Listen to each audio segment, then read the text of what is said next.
रूहानी आवाज़ें अक्सर सुनसान इलाकों में ही सुनाई देती हैं, लेकिन हमारे बीच में कुछ ऐसे भी इंसान रहते हैं जो किसी भी जगह पर बैठे बैठे भूतों की आवाज़ सुन सकते हैं। यह कहानी एक ऐसी ही कहानी है। एक व्यक्ति विश्वनगर गांव में रहता था। पेशे से तो वह एक बढ़ई था, लेकिन गांव में झाड़ फूक का काम करने के लिए भी जाना जाता था। लोगों का कहना था कि बढ़ई को भूत बला की अच्छी जानकारी है। एक बार बढ़ई फर्नीचर बनाने के लिए लकड़ी लेने जंगल निकल जाता है। जंगल में उसे एक सी एक कीमत की लकड़ियां मिलती हैं।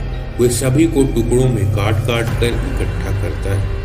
उसे ऐसा करते हुए शाम हो जाती है। बढ़ई सारी लकड़ियां अकेले नहीं ले जा सकता था, इसलिए वह लकड़ी के कुछ गट्ठों को घने पेड़ों को बीच में छुपा देता है और एक गट्ठा उठाकर ले जाने लगता है। लेकिन तभी उसे किसी औरत के हंसने की आवाज़ सुनाई देती है। अचानक बढ़ई के सर से लकड़ी का गट्ठर नीचे गिर जाता है। बढ़ई पहले से ही भूतों के बारे में बहुत कुछ जानता था, इसलिए वह पल भर में समझ जाता है कि यह किसी भयानक चुड़ैल की हंसी, लेकिन शाम होने की वजह से वह हावी हो सकती है, इसलिए अभी यहाँ से निकलना ही ठीक होगा। और बढ़ई बिना लकड़ियों के जंगल के रास्ते दबे पांव वहाँ से निकल जाता है। लेकिन चुड़ैल की हंसी बढ़ई के कानों में गूंजती रहती है। बढ़ई डरा हुआ अपने घर पहुँचता है। चुड़ैल की हंसी सुनाई न दे, इसलिए बढ़ई अपने कानों को जोर से दबा रहा था, लेकिन चुड़ैल की हंसी उसके दिमाग में बस चुकी थी। धीरे धीरे बढ़ई की चाल बदलने लगी। वह औरतों की तरह चलने लगा। चुड़ैल की हंसी के प्रभाव ने उसे औरत बनने पर मजबूर कर दिया और कुछ ही दिनों के अंदर वह पूरी तरह से अपने आप को औरत मानने लगा। एक रात वह साड़ी पहनकर औरतों की तरह श्रृंगार करके कुल्हाड़ी लेकर सड़क पर पहुंच जाता है। रास्ते से कई गाड़ियां गुजरती रहती हैं और वह रोड के किनारे पेड़ के नीचे औरत के भेष में आने जाने वाली गाड़ियों को घूर रहा होता है। अचानक एक बाइक वाला आता है और बढ़ई अपनी जगह से उठकर रोड पर आ जाता है और उसके सामने कुल्हाड़ी लेकर खड़ा हो जाता है। बाइक सवार सुनसान रास्ते में एक औरत को खड़ा देखकर डर जाता है और लड़खड़ा कर रोड पर ही गिर जाता है। उसके गिरते ही बढ़ई उसके पास पहुंचकर उसके सीने में कुल्हाड़ी से कई वार करता है और देखते ही देखते बाइक सवार की जान निकल जाती है। सड़क पर एक व्यक्ति की इतनी दर्दनाक मौत से पूरे शहर में सनसनी फैल जाती है। जिस जगह पर हत्या हुई थी उस जगह पर कोई सीसीटीवी कैमरा मौजूद नहीं था, जिससे कातिल का पता लगाना मुश्किल था। पुलिस एक एक करके सबूत ढूंढने लगती है। 3 दिन गुजरते ही रात को कुल्हाड़ी के वार से 2 व्यक्ति और सड़क पर मारे जाते हैं। पुलिस को लगने लगा कि यह किसी सीरियल किलर का काम है। लगातार हत्याओं से शहरवासियों को सड़क पर निकलने में भी डर लगने लगा था। मामला बहुत पेचीदा होता जा रहा था। तभी पुलिस के हाथ एक सुराग लगता है। मरने वाले तीनों व्यक्ति एक दूसरे के रिश्तेदार निकलते हैं। पुलिस मरने वालों के परिवार से पूछताछ करती है।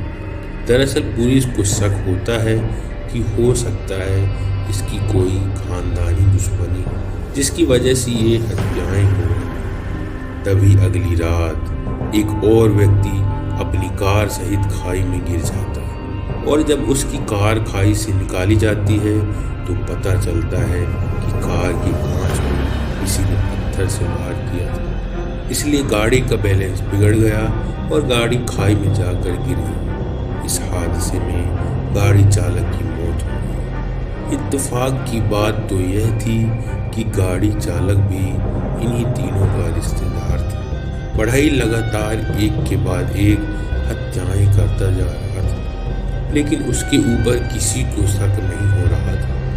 चुड़ैल की हंसी बढ़ई को अपने कब्जे में ले चुकी थी और अब वह वही कर रहा था जो चुड़ैल चाहती थी। अब वह वही कर रहा था जो चुड़ैल चाहती थी। पुलिस को एक बात तो समझ आ चुकी थी कि हत्याएं एक ही परिवार के लोगों की हो रही हैं। इसका मतलब उसके परिवार से किसी की दुश्मनी है। तभी इनका कोई दुश्मन लगातार इन्हीं के परिवार पर हमला कर रहा है। अब पुलिस उस परिवार के सभी ऐसे रिश्तेदारों की सूची तैयार करती है जो उस शहर में रह रहे होते हैं, ताकि उनको बचाने के लिए सुरक्षा प्रदान की जा सके। और एक रात बढ़ई कुल्हाड़ी लेकर जा रहा होता है, तभी एक व्यक्ति की नज़र उस पर पड़ती है। इतनी रात सुनसान सड़क पर एक औरत को हथियार के साथ देखते ही उसे शक हो जाता है और वह पुलिस को सूचना दे देता है। शहर में हत्यारे की तलाश चल रही थी और इसी बीच पुलिस को एक संदिग्ध औरत की सूचना मिलती है। पुलिस तुरंत मौके पर पहुंच जाती है और बढ़ई को चारों तरफ से घेर कर गिरफ्तार कर लेती है। गिरफ्तारी के वक्त बढ़ई चुड़ैल की तरह हंसने लगता है। पुलिस को उस पर संदेह होता है क्योंकि यह एक औरत नहीं बल्कि एक आदमी है। बढ़ई को गाड़ी में बैठाकर थाने ले जाया जाता है, लेकिन वह बहुत उग्र हो चुका था और ताकत से सभी पुलिस वालों को धक्का दे रहा था। 10-10 पुलिस वाले उसे काबू में करने में लगे हुए थे। बढ़ई को हथकड़ी लगाकर बांध दिया जाता है और जब उससे पुलिस पूछताछ करती है तो वह अजीब से जवाब देता है।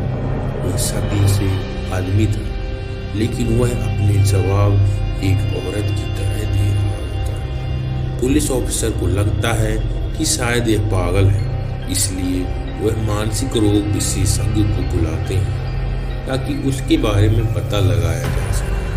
मनोचिकित्सक आते ही बता देता है यह पागल नहीं है, अपने अंदर किसी औरत को बैठा चुका है और अब यह एक अलग ही दुनिया की बातों को सोचकर हत्याएं कर रहा है। पुलिस को मनोचिकित्सक का उत्तर संतोषजनक नहीं लगता।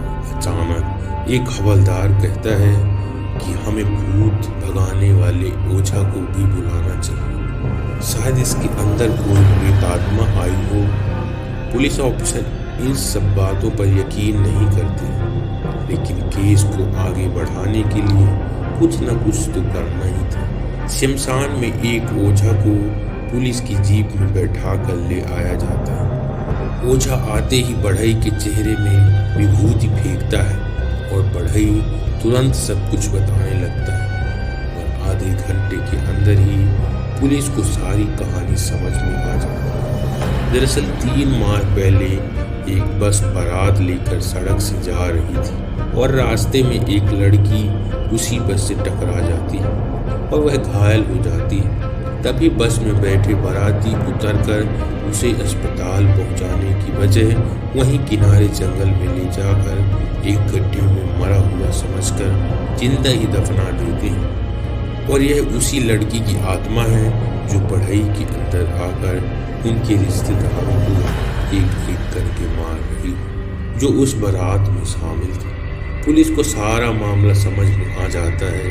पुलिस ओझा से कहती है कि आप अपनी प्रक्रिया पूरी करिए और उसे प्रेत आत्मा को बढ़ई के शरीर से बाहर निकालिए। ओझा अपनी पूजा विधि के द्वारा चुड़ैल को काबू में कर लेता है। ओझा प्रेतात्मा को विश्वास दिलाता है कि उसके साथ न्याय होगा, लोगों की हत्या करना बंद कर दे।